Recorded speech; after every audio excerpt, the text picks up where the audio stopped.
Welcome to Malmö. How does it feel to be back in Malmö? Great, I love it here. I always get a really good reception when I'm here, in concert or when we did We Love the 80s like last year. It was great, it was very busy. I came here also to do the video, the remake of Touch Me with Gunther in Malmö. So yeah, I've been many times. The people are very warm here, very friendly. Always have a good time, yeah. Many of us remember when you were visiting the TV series Solstolarna in Malmö. It was 87, right? Like almost 20 years ago. What do you remember from that time? More than 20 years ago. I just remember it being the first time that I'd ever been on a helicopter, and I felt like a big star, you know. And the people were just so excited. They remember landing on the beach, and I had no idea about this, you know. It was like a surprise. And the guys were really funny. Yeah. Yeah, you remember Ulla Bella sekreterare? Yeah, I do. Making all those funny faces, yes. What are your plans for this year, right now? Finished the album. I've done probably about 8 tracks so far. I'm probably going to put about maybe 12 to 13 tracks on the album. I'm working with producers from all around the world, so it's taken a bit of time. I want it to be a collection of really great songs and different producers rather than the same kind of music. Each song is going to have a certain different style, because I think there's a lot of people like me who like all kinds of music.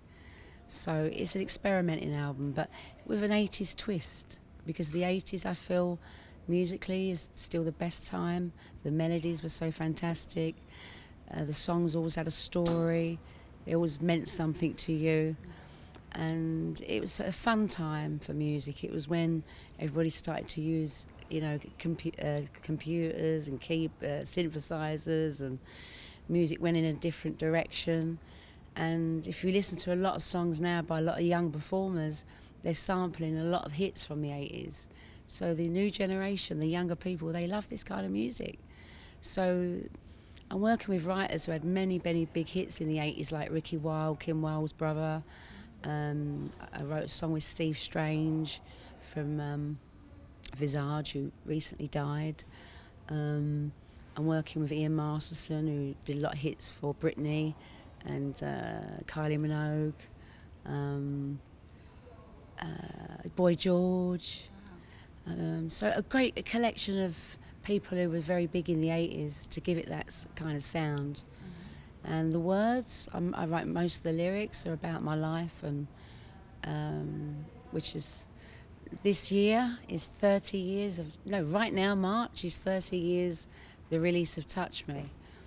So I'm now writing my autobiography. So as I'm writing the book, then all these great ideas come to me for the songs.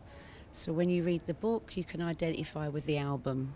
You know, it's like it's like a story about my life. Can you tell me a little bit more about the autobiography? Obviously, I can't say too much because can't give too much away. No one to buy it.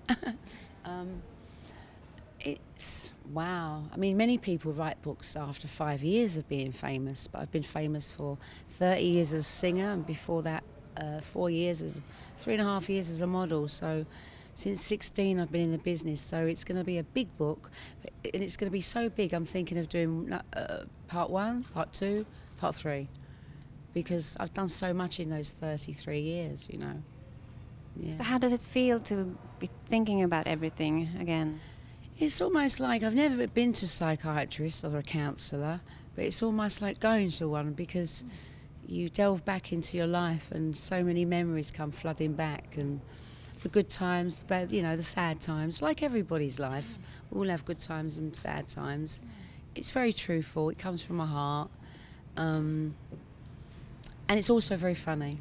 You know, I want to keep it, it's a novel, more than something from a journalistic point of view, it's more from a novel. I'd hope the book would become a movie. That's the way I want it written, yeah. It's being written by Swedish writers. Wow.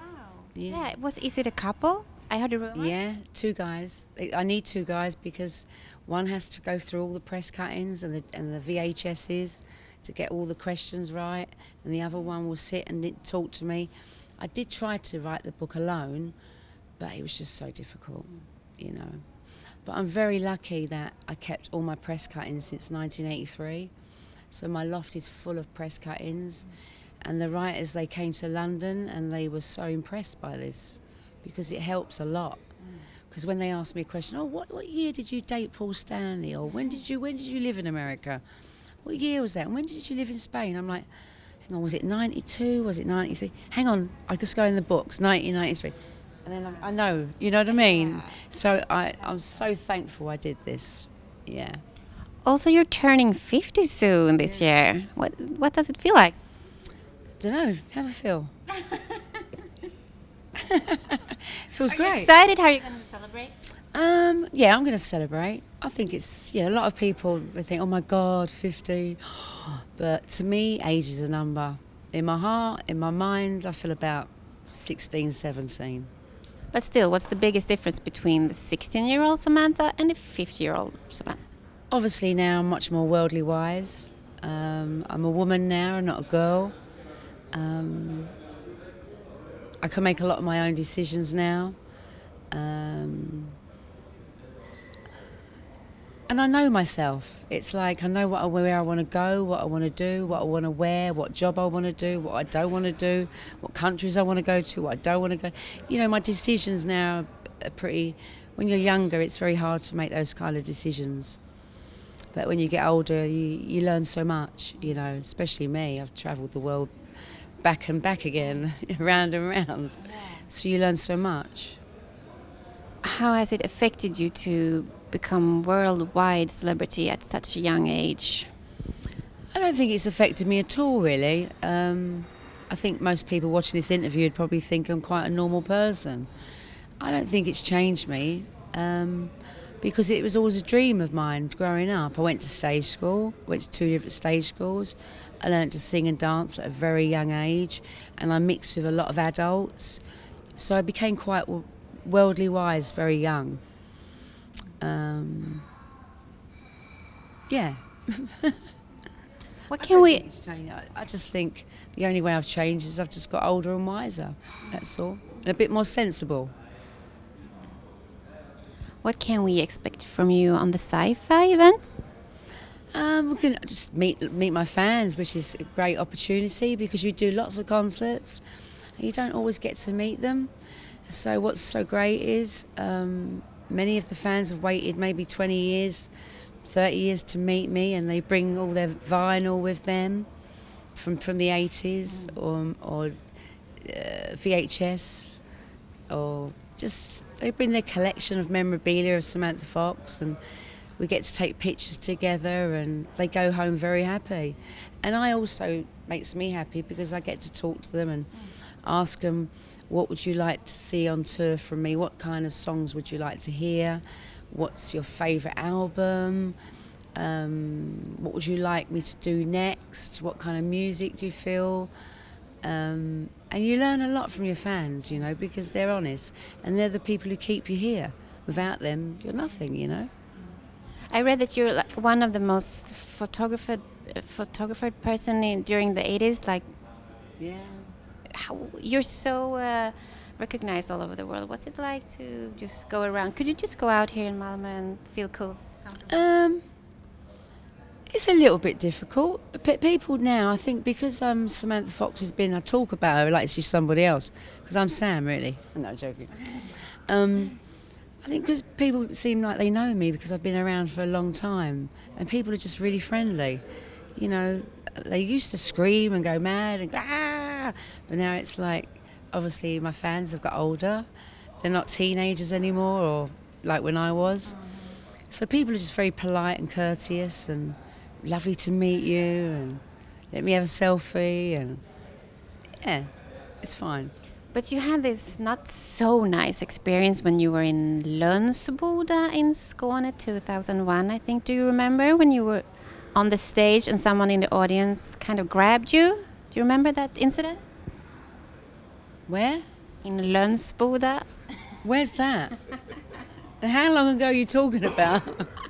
2001, I think, and you got angry and use the microphone. Yeah, no, it was, one woman with 4 men, yeah. Oh, really? 4 guys trying to pull me into the stage. So I defended myself like any woman should do. Yeah. Good. Has anything like that happened ever after that? No, they're scared now. Yeah, that's good. He had to have 6 stitches. Well, it was either me go into the audience and be attacked by 4 men, try to rip off my clothes, or there's my weapon, there's my microphone, bang, bang, bang. What else do you do? And then the police want to arrest me. Oh, really? Yeah. Oh I said, oh, that's really nice. 4 guys try to get me, and I defend myself, and you want to arrest me. This is crazy.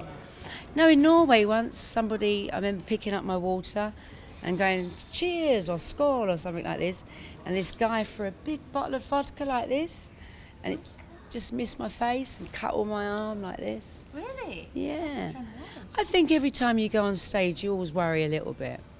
Once in Italy, a girl ran on stage and cut a big chunk of my hair. I thought she was going to stab me, but she said she just wanted a piece of my hair. That's weird. I know. Yeah. Oh my God, you're meeting weird people. I think every rock star meets a lot of crazy people. There's a lot of crazy people out there. But we love our job and the craziness of it.